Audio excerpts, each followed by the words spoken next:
Bonsoir. Dans la continuité des livres dont je parle très souvent sur la psychiatrie criminelle en France, je vous ai parlé il y a déjà plusieurs mois du livre du journaliste Pascal Colombani, donc L'asile de la honte. Voilà, voilà un très bon livre aussi pour vous faire voir ce qui se passe criminellement. J'ai dit bien criminellement en France. Je vais lire un petit extrait. Voilà. Selon un rapport officiel, plus de 40% des personnes internées en psychiatrie n'ont rien à y faire.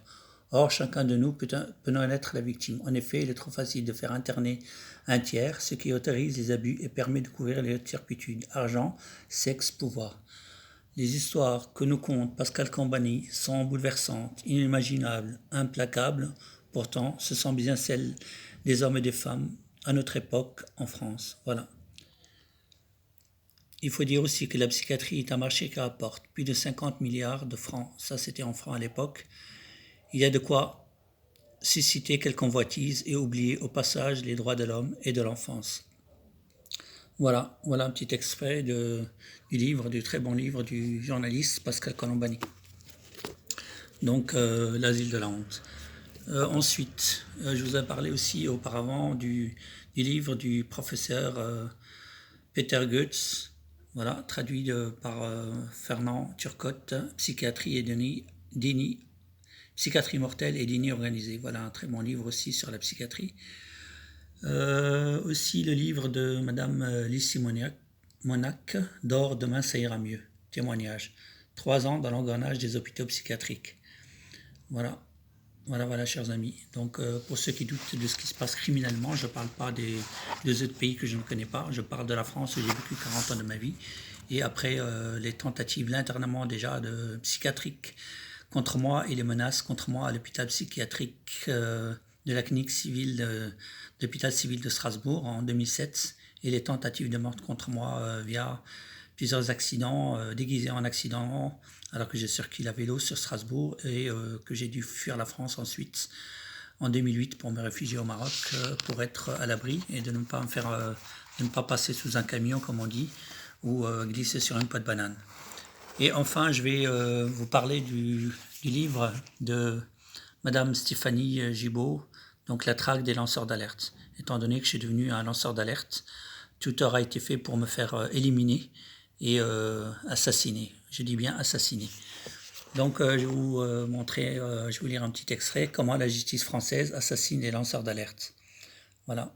La justice française est classée 37 sur 43 pays européens, derrière l'Arménie et l'Azerbaïdjan.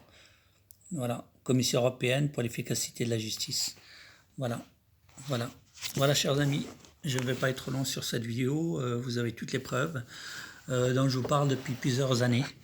Malheureusement, la justice se tait, malheureusement, l'État français se tait, malheureusement, l'État français nous pousse soit au suicide, soit à devenir des terroristes pour faire valoir nos droits, malgré tous les livres que je montre, que j'envoie et dont j'envoie les vidéos à tous les 577 députés et aux 348 sénateurs et aux 70 eurodéputés au Conseil de l'Europe.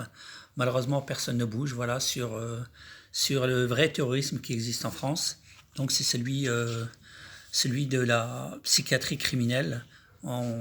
C'est normal, personne ne bouge étant donné que ça ramène beaucoup d'argent et ça fait tourner les business. Voilà, chers amis, pour ne pas devenir victime demain, la seule solution pour nous aider, nous les survivants de la psychiatrie et les lanceurs d'alerte, c'est de partager au maximum nos vidéos afin que les Français se réveillent. Voilà, je remercie et je vous souhaite une très bonne fin d'après-midi, une très bonne soirée en ce 14 novembre 2019 et à très bientôt pour de nouvelles vidéos car je ne me tairai pas comme j'ai dit souvent et comme j'ai dit toujours. Je refuse d'avoir du sang sur les mains. Celui des victimes de la psychiatrie criminelle existe, pense, pour le business. Trafic d'organes, spoliation des biens des victimes ou bien cobayes humains. Voilà, malheureusement, certaines victimes servent aussi des cobayes humains. Voilà, merci les amis. À très bientôt. À très bientôt et merci de votre soutien. Merci. Au revoir.